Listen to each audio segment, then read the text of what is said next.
Hi friends, ಮೀನು ಹಿಡಿಯೋಕ್ಕೆ hook ಹೇಗೆ ಸಿಕ್ಸೋದು ಅಂತ ತೋರಿಸ್ತೀನಿ ನೋಡಿ.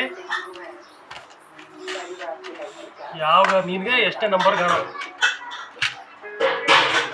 ಈಗ ನಾವು ಹಿಡಿಯೋಕೆ ರವ್ ಹಿಡಿಯೋಕೆ ಮಾಡ್ತಾ ಇದೀವಿ.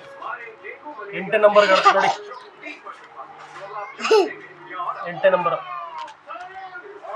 ಗಾಣನ ನೋಡಿ. ಈಗ ಹಿಡ್ಕೊಳ್ಳೋದು,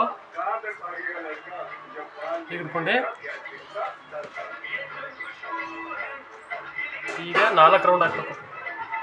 1 2 3 4 ಈಗ ಹಾಕಿ ಅದರೊಳಗಡೆ ತಗೋಬೇಕು.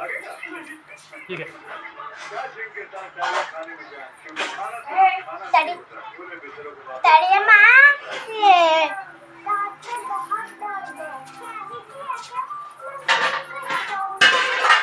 ಈಗ ತಗೋಬೇಕು.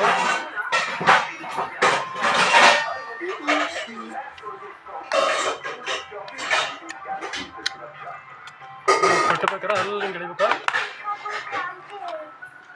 ಹಿಂಗೆ ಎಳಿಬೇಕಾದ್ರೆ ಭಾರಿ ಜೋಪಾನ, ತುಟಿ ಹೊಡ್ಬಿಡ್ತದೆ ಗಾಣ. ಈ ಗಾಣ ಇಲ್ಲಿ ಹೊಡೆದು ಲಾಕಾಗಿ ರಕ್ತ ಸರ್ರಾಗಿ ಹೋಗಿತ್ತು ಮೊನ್ನೆ ದಿನ.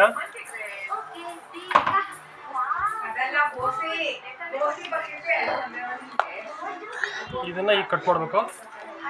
ಮತ್ತೆ ನಮ್ಗೆ ಎಷ್ಟು ಬೇಕು ಅಷ್ಟಿಗೆ ಇಷ್ಟು ಕಟ್ ಮಾಡ್ಕೋಬೇಕು. ಇದು ರೆಡಿ ಆಯಿತು.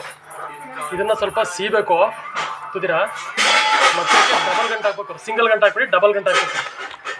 ಡಬಲ್ ಗಂಟೆ ಏನಕ್ಕೆ ಹಾಕ್ಬೇಕಂದ್ರೆ ಯಾವ್ದಾರ ಸರಿಯಾದ ಬಟ್ಟೆ ಕಲ್ಲು ಸಿಗಾಗ ಕಾಣ ಉರ್ಸ್ಕೊಳುತ್ತೆ. ಅದಕ್ಕೆ ಡಬಲ್ ಹಾಕಿ ಉರ್ಸ್ಕೊಳ್ಳಲ್ಲ. ಓಕೆ, ಸುಮಾರು ಒಂದು 10 ಗಾಣ ಕಟ್ಬೇಕು. ಈಗ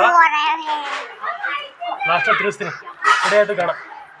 ಎಷ್ಟಪ್ಪ ಮೀನು ಬಿಟ್ಟು ಉರ್ಸ್ಕೊಳ್ಳಲ್ಲ ಇದು. ಓಕೆ,